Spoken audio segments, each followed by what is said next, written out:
إن الحمد لله والصلاة والسلام على نبي الله وبعد أقول قول هذا أستغفر الله ولكم فاستغفره إنه هو الغفور الرحيم সুপ্রিয় দর্শক শ্রোতা স্কাপ কে টিভির পক্ষ থেকে সকলকে সাদর সম্ভাষণ জানিয়ে শুরু করছি 12ই রবিউল আউয়াল সংক্রান্ত আলোচনা। আল্লাহ পাক রব্বুল আলামিনের নিকট তৌফিক কামনা করে শুরু করছি আজকের আলোচনা। সুপ্রিয় দর্শক, আজ আমি আপনাদের সামনে অত্যন্ত গুরুত্বপূর্ণ কিছু বিষয় নিয়ে উপস্থিত হয়েছি। আল্লাহ রব্বুল আলামিন আমাদেরকে সৃষ্টি করেছেন, আমাদের প্রিয় নবী হযরত মুহাম্মদ মুস্তাফা সাল্লাল্লাহু আলাইহি ওয়াসাল্লামকে আমাদের পথপ্রদর্শক হিসাবে পাঠিয়েছেন। রাসূলুল্লাহ সাল্লাল্লাহু আলাইহি ওয়াসাল্লামের এই জন্ম এবং মৃত্যু দিবস নিয়ে আমাদের মধ্যে বিভিন্ন মতানৈক্য রয়েছে। আজ আমি আপনাদের সামনে হাদিসের জালিয়াতি 12 চাঁদের সালাত ও ফজিলত নিয়ে আলোচনা করব ইনশাআল্লাহ। আল্লাহ পাক রব্বুল আলামিনের নিকট তৌফিক কামনা করে শুরু করছি আজকের আলোচনা। মহানবী সাল্লাল্লাহু আলাইহি ওয়াসাল্লামের জন্ম উফাতের মাস হিসাবে 12 রবিউল আউয়াল মাস মুসলিম মসনদে বিশেষ মর্যাদার আসনে অধিষ্ঠিত। এ মাসের ফজিলত সম্পর্কে এবং আমল সম্পর্কে হাদিসগুলি আলোচনা করার আগে রাসূলুল্লাহ সাল্লাল্লাহু আলাইহি সাল্লামের জন্ম ও ইন্তেকাল সম্পর্কে হাদিস ও ইতিহাসের আলোকে আলোচনা করব ইনশাআল্লাহ। মহান আল্লাহ পাক রব্বুল আলামিনের নিকট তৌফিক কামনা করছি, তিনি যেন আমাকে এই বিষয়ে সঠিক এবং সুন্দর কথা বলে উপস্থাপন করার তৌফিক দান করেন। 3টি ভাগে বিভক্ত করা হয়েছে: 1 জন্ম দিবস, 2 ওফাত দিবস, 3 হাদিসের কথাগুলো, হাদিসের আমলগুলো 12 রবিউল আউয়াল নিয়ে বিস্তারিত আলোচনা। প্রথমে আমরা রাসূলুল্লাহ সাল্লাল্লাহু আলাইহি সাল্লামের জন্ম দিবস নিয়ে আলোচনা করব। রাসূলুল্লাহ সাল্লাল্লাহু আলাইহি সাল্লামের জন্ম দিন, মাস, জন্ম তারিখ বিষয়ক হাদিসটি ঐতিহাসিক তথ্য বিস্তারিত আলোচনা করছি। ইহয়াউস সুন্নাহ এখানে সংক্ষেপে কিছু বিষয় আলোচনা করছি। সহিহ হাদিস থেকে স্পষ্ট রূপে জানা যায় যে রাসূলুল্লাহ সাল্লাল্লাহু আলাইহি সাল্লাম সোমবার জন্মগ্রহণ করেছেন। হাদিসে নববী থেকে তার জন্ম মাস এবং জন্ম তারিখ সম্পর্কে কোনো তথ্য পাওয়া যায় না। সাহাবেগণের মাঝেও এ বিষয়ে কোনো সুনির্দিষ্ট মত প্রচলিত ছিল না। পরবর্তী যুগের আলেম এবং ঐতিহাসিকবিদগণ তার জন্ম তারিখ সম্পর্কে অনেক মতভেদ সৃষ্টি করেছেন এবং অনেক মতভেদ দিয়েছেন। এ বিষয়ে 12টিরও বেশি মত রয়েছে। ইবনে হিশাম, ইবনে সাআদ, ইবনে কাসির, কাশতালানি ও অন্যান্য ঐতিহাসিকগণ এই বিষয়ে নিম্নলিখিত মতবাদগুলি উল্লেখ করেছেন। 1 কারো কারো মতে জন্ম তারিখ অজ্ঞাত, তা জানা যায়নি এবং জানা সম্ভবও নয়। তিনি সোমবারে জন্মগ্রহণ করেছেন এতটুকুই শুধু জানা যায়, জন্মের মাস বা তারিখ জানা যায় না। এ বিষয়ে আলোচনা তারা অবান্তর মনে করেন।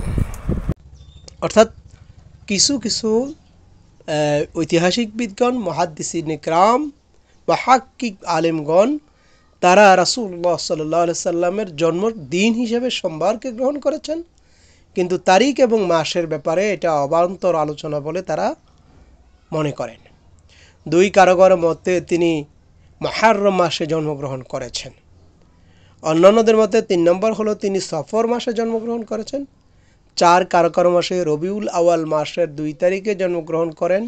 দ্বিতীয় হিজরি শতকের অন্যতম ঐতিহাসিক ও মুফাসসির আল্লামা মাশার নাজিহ বিন আব্দুর রহমান আস-সিন্দি 170 খ্রিস্টাব্দে এই মতামতটি গ্রহণ করেছেন। 5 অন্যান্যদের মতে তার জন্ম তারিখ রবিউল আউয়াল মাসের 8 তারিখ। আল্লামা কাশতালানি জারকারানি বর্ণনায় এই মতটি অধিকাংশ মুহাদ্দিসগণ গ্রহণ করেছেন। এই মতটি 2 জন সাহাবী ইবনে আব্বাস ও জুবাইর বিন মুতঈম রাদিয়াল্লাহু তাআলা আনহু থেকে বর্ণিত। অধিকাংশ ঐতিহাসিক ও সিরাত বিশেষজ্ঞগণ এই মতটি গ্রহণ করেছেন বলে তারা উল্লেখ করেছেন। প্রখ্যাত তাবিঈ ইমাম মুহাম্মদ ইবনুল মুসলিম ইবনে হিশাম আজ-জুহুরি 125 খ্রিস্টাব্দে তার ওস্তাদ, প্রথম শতাব্দীর প্রখ্যাত মুহাদ্দিস ও নসববিদ এবং ঐতিহাসিক তাবিঈ মুহাম্মদ ইবনে জুবাইর ইবনুল মুতঈম 100 হিজরি থেকে 100 হিজরিতে যিনি এই মতটি দিয়েছেন, এই মতটি তিনি বর্ণনা করেছেন। কাশতালানি বলেন, মুহাম্মদ ইবনুল জুবাইর আরবদের বংশ পরিচিত ও আরবদের ইতিহাস সম্পর্কে অভিজ্ঞ ছিলেন। রাসূলুল্লাহ সাল্লাল্লাহু আলাইহি সাল্লামের জন্ম সম্পর্কিত এই মতটি তিনি তার পিতা সাহাবী জুবাইর বিন মুতঈম থেকে গ্রহণ করেছেন।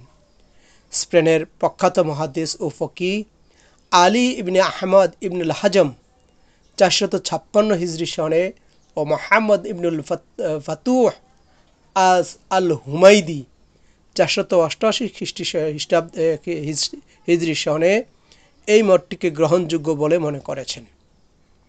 স্পেনের মুহাদ্দিস আল্লামা ইউসুফ ইবনে আবদুল্লাহ ইবনে আব্দুল বার 463 হিজরিতে উল্লেখ করেছেন যে ঐতিহাসিকগণ এই মতটিকে সঠিক বলে মনে করেন।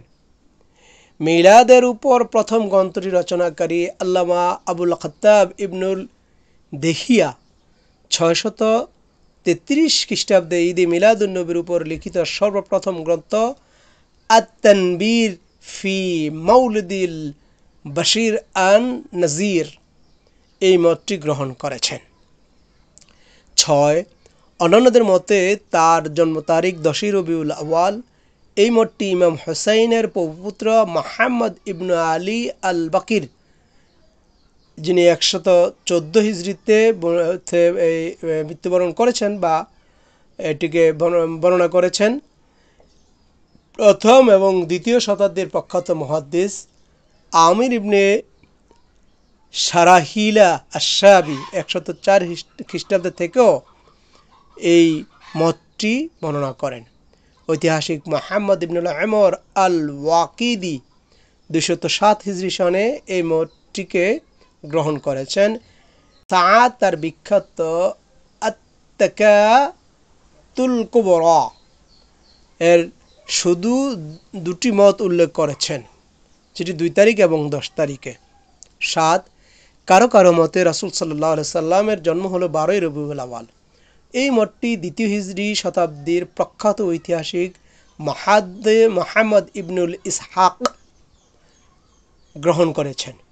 তিনি বলেছেন রাসূলুল্লাহ সাল্লাল্লাহু আলাইহি সাল্লাম হাতির বছরের রবিউল আউয়াল মাসে 12 তারিখে জন্মগ্রহণ করেন।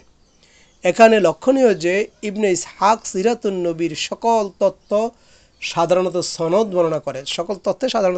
বর্ণনা করেছেন, কিন্তু এই তথ্যটির জন্য কোনো সনদ উল্লেখ করেননি। কোথা থেকে তিনি এই তথ্যটি গ্রহণ করেছেন তাও তিনি জানাননি, বা সনদ সহ প্রথম শতাব্দীর কোনো সাহাবী তাবেঈ থেকে এই মতটি বর্ণনা করেননি, এবং এজন্য অনেক গবেষক এই মতটিকে দুর্বল বলে মনে করেছেন। তা সত্ত্বেও পূর্ববর্তী যুগে এটি মতটি প্রসিদ্ধ লাভ করে। ইবনে কাসির উল্লেখ করেছেন যে 2 সাহাবী জাবের ইবনে আব্দুল্লাহ রাদিয়াল্লাহু তাআলা আনহু ও আব্দুল্লাহ ইবনে আব্বাস রাদিয়াল্লাহু তাআলা আনহু থেকে এই মতটি বর্ণিত। 8 অন্যান্যদের মতে রাসূল সাল্লাল্লাহু আলাইহি সাল্লামের জন্ম তারিখ হলো 17 রবিউল আউয়াল। 9 অন্য মতে তার জন্ম তারিখ হলো 22 রবিউল আউয়াল। 10 অন্য মতে রবিউল সানি মাসের প্রথমে জন্মগ্রহণ করেন। 11 অন্যান্যদের মতে তিনি রজব মাসে জন্মগ্রহণ করেছেন। 12 অন্য মতে তিনি রমজান মাসে জন্মগ্রহণ করেছেন। 3য় হিজরি শতকের প্রখ্যাত ঐতিহাসিক জুবাইর ইবনুল বাক্কার থেকে এই মতটি বর্ণিত।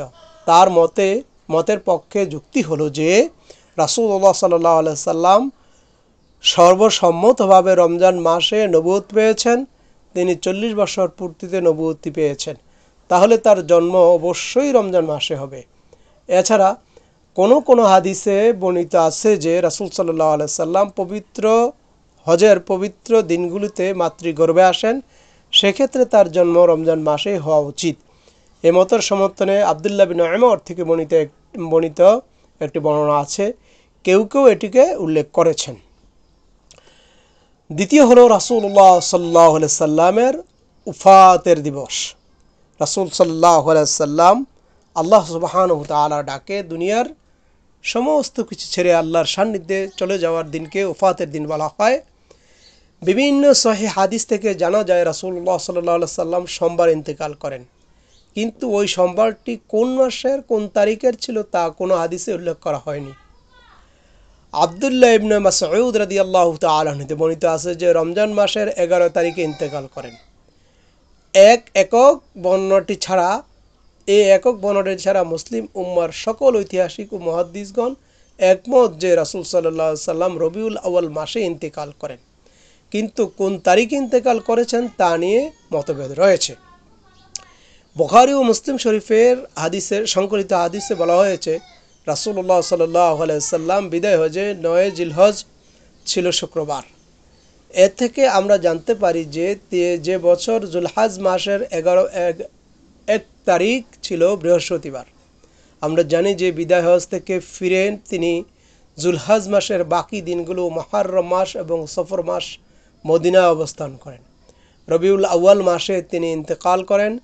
কোনো ঐতিহাসিকগণ উল্লেখ করেছেন যে তিনি বিদায় হজের ওই দিনের পর 80 দিন অথবা 81 দিন জীবিত ছিলেন। এরপর রবিউল আউয়াল মাসের শুরুতেই তিনি ইন্তেকাল করেন। ওফাতের তারিখ সম্পর্কে দ্বিতীয় হিজরির তাবিঈ ঐতিহাসিকগণ এবং পরবর্তী ঐতিহাসিকগণের মধ্যে 4টি মত উল্লেখ করা যায়। প্রথমটি হলো রবিউল আউয়াল মাস, দ্বিতীয় রবিউল আউয়াল মাস, প্রথম হলো পহেলাই রবিউল আউয়াল মাস, দ্বিতীয় রবিউল আউয়াল মাস 2 তারিখে রবিউল আউয়াল মাসের 12ই রবিউল আউয়াল এবং 13ই রবিউল আউয়াল। সাধারণভাবে পরবর্তীকালে 12ই রবিউল আউয়াল মতটি প্রসিদ্ধ লাভ করেছে, কিন্তু এখানে একটি কঠিন সমস্যা রয়েছে। আমরা জানি যে আরবি মাস 30 দিন অথবা 29 দিন হয়ে থাকে। সাধারণত কখনো পরপর 3টি মাস 30 দিন অথবা 29 দিন হয় না। উপরের হাদিস থেকে আমরা জেনেছি যেহেতু জুলহাজ মাস শুরু হয়েছিল বৃহস্পতিবার, আর বৃহস্পতিবার 1ই জিলহজ পহেলাই জিলহজ রবিউল আউয়াল মাসের 12 তারিখ কোনোভাবেই সোমবার হতে পারে না।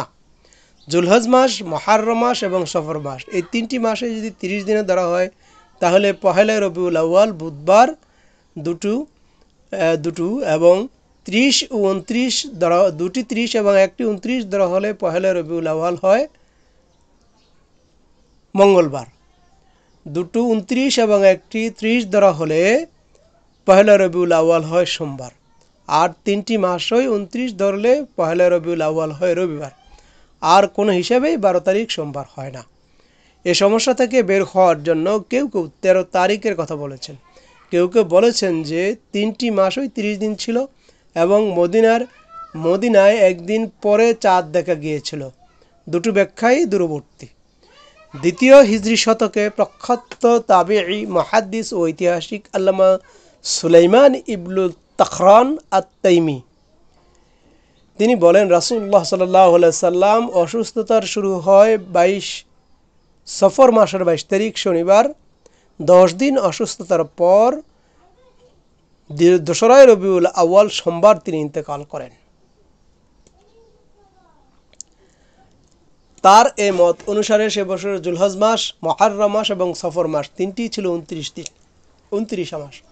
সাধারণত খুব কমই এই ঘটনাটি ঘটে। এজন্য কোনো মুহাদ্দিস, ঐতিহাসিক এবং গবেষক পহেলা রবিউল আউয়াল মতটিকেই প্রাধান্য দিয়েছেন। তবে আল্লামা সুহাইলি, ইবনুল হাজার প্রমুখ গবেষক, মুহাদ্দিস, ঐতিহাসিক 2য় তারিখের মতটিকেই গ্রহণ করেছেন।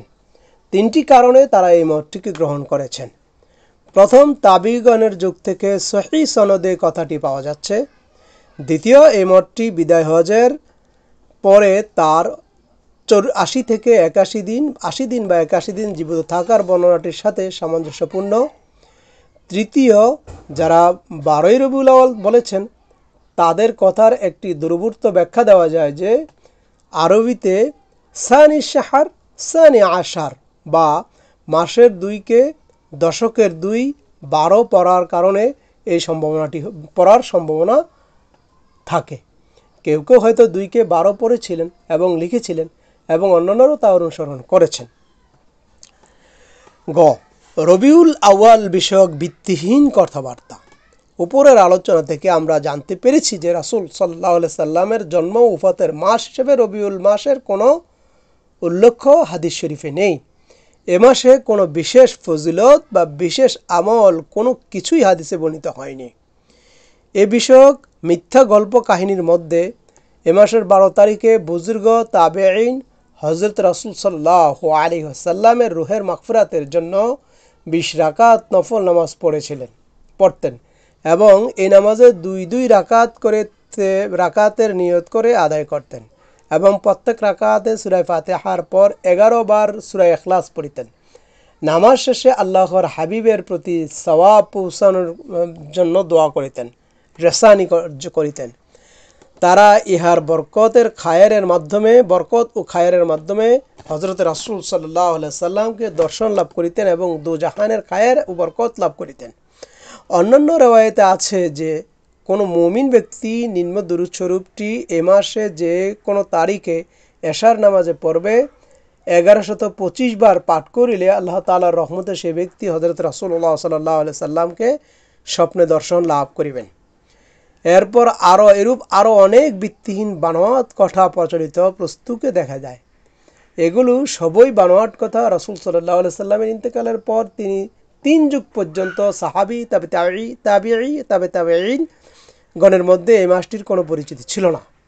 এই মাসটি রাসূল সাল্লাল্লাহু আলাইহি সাল্লামের জন্ম মাসের সেই কথাটি কখনো প্রসিদ্ধ লাভ করেনি। 400 হিজরির দিকে সর্বপ্রথম মিশরে ফাতিমি শিয়া শাসক এ মাসের মিলাদ ও রাসূল সাল্লাল্লাহু আলাইহি সাল্লামের জন্মদিবস পালন করেন। 600 হিজরিতে ইরাকে ইরবিল শহরে 8 এবং 12 রবিউল আউয়াল মিলাদ বা ঈদ মিলাদুন নবী সাল্লাল্লাহু আলাইহি সাল্লামের জন্ম উদযাপন শুরু হয়। অপরদিকে ভারত সহ অন্যান্য দেশে 12 রবিউল আউয়ালে রাসূল সাল্লাল্লাহু আলাইহি সাল্লামের ওফাত উপলক্ষে ফাতিহা বা ফাতিহাজদামের উদযাপন করা হয়। এ বিষয়ক সকল তথ্য বিস্তারিত আলোচনা রয়েছে সুনান ইয়াহইয়া সুন্নাহ গ্রন্থে। আল্লাহ পাক রব্বুল আলামিন আমাদেরকে রাসূল সাল্লাল্লাহু আলাইহি সাল্লামের জীবনী থেকে প্রকৃত হাদিস অর্থাৎ সহিহ হাদিসকে যেন আমরা অনুসরণ করতে পারি, আমরা যেন সঠিক বিষয়গুলি কোরআন এবং হাদিসের আলোকে শিক্ষা গ্রহণ করতে পারি এবং তা আমলের মাধ্যমে রাসূলুল্লাহ সাল্লাল্লাহু আলাইহি সাল্লামের প্রিয় উম্মত হিসাবে, আল্লাহ পাক রব্বুল আলামিনের প্রিয় বান্দা হিসেবে কাল কঠিন কিয়ামতের ময়দানে উপস্থিত হতে পারি। আল্লাহ পাক রব্বুল আলামিনের নিকট সেই তৌফিক কামনা করে শেষ করছি। ওমা তৌফিকি ইল্লা বিল্লাহ। আসসালামু আলাইকুম ওয়া রাহমাতুল্লাহি তাআলা ওয়া বারাকাতুহু।